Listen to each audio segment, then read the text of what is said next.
নেতাজি সুভাষ, নেতাজি সুভাষ, কোথায় লুকিয়ে আজ? তুমি না দেশের পরম পূজারি, ফিরে এসে করো কাজ। তোমার গড়া আজত ফৌজে কেউ আছে কেউ নেই, তবু তারা প্রিয়, তারা স্মরণীয় এই জগতের মাটিতেই। নেতাজিকে নিয়ে সেই ছোটোবেলার থেকেই মায়ের মুখে এইসব কবিতা শুনে শুনেই বড় হয়েছি। আজ নেতাজি চলে যাওয়ার 100 বছর পরে কবিতাটার প্রাসঙ্গিকতা না থাকলেও কবিতাটা রয়ে গেছে। গিয়েছিলাম এই দোকানটাতে, সেই এলগিন রোড থেকে নেতাজি যেখানে চপ খেতে আসতেন। এডিশনটা এখনো আমরা চার পুরুষ ধরে ধরে রেখে আর যতদিন এই দোকান থাকবে তখন এত রকম তেলে ভাজা হতো না।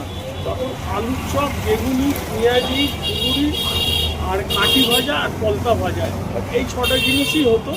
ওনার পছন্দ ছিলেন পেঁয়াজ। আসলে 22শে জানুয়ারি মেয়ের আঁকা ছবিটা বাঁধাতে দিতে গেছিলাম হাতিবাগানে। ছবি নিয়ে যখন ফিরছি তখন এই দোকানের দিকে চোখ গেল, দাঁড়ালাম। বিভিন্ন সাংবাদিকরা এসেছিল, দাদার মুখে অনেক টুকরো গল্প শুনে নিলাম নেতাজির মুখের। এই যে খামটা দেখালাম নেতাজির ছবি আঁকা, এই খামে করে 23শে জানুয়ারি ওনারা সকাল 8টার থেকে দুপুর 3টে পর্যন্ত 4 পদের চপ দেন। অজস্র মানুষের লাইন পড়ে। এই যে সৌরভ গাঙ্গুলির থেকে সন্দীপ কাপুর, বড় বড় মানুষেরাও কিন্তু এই দোকানে এসে চপ খেয়ে গেছেন। দাদার মুখে সেসব গল্পই শুনছিলাম। নেতাজির ফেভারিট পেঁয়াজি, নেতাজির পছন্দের পেঁয়াজিও খেলাম। আসলে আমরা উত্তর কলকাতার মানুষের মন জুড়েই কিন্তু নেতাজি একটা বিশেষ জায়গা নিয়ে রয়েছে, তাই না? দেশ স্বাধীন হলো 1948 সালে, এই দোকানে এলাম ভারতীয়। সেই ট্রেডিশনটা এখনো 2026 হয়।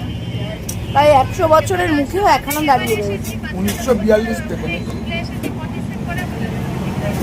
ভীষণ অন্যরকম লাগছিল দাদার মুখে এই গল্প শুনতে। আমার এত আনন্দই হচ্ছিল, শেয়ার না করে পারলাম না গো। পানির দেওয়া সিঙ্গাড়া, প্রত্যেকটা চপই খেতে না ভীষণ সুন্দর ছিল গো। এটা হলো আমের চপ। দাদা আমায় জিজ্ঞাসা করলেন আমের চপ খেয়েছেন? আমি বললাম না। বলে আজকে আমি আপনাকে আমের চপ খাওয়াবো, খেয়ে দেখি কেমন।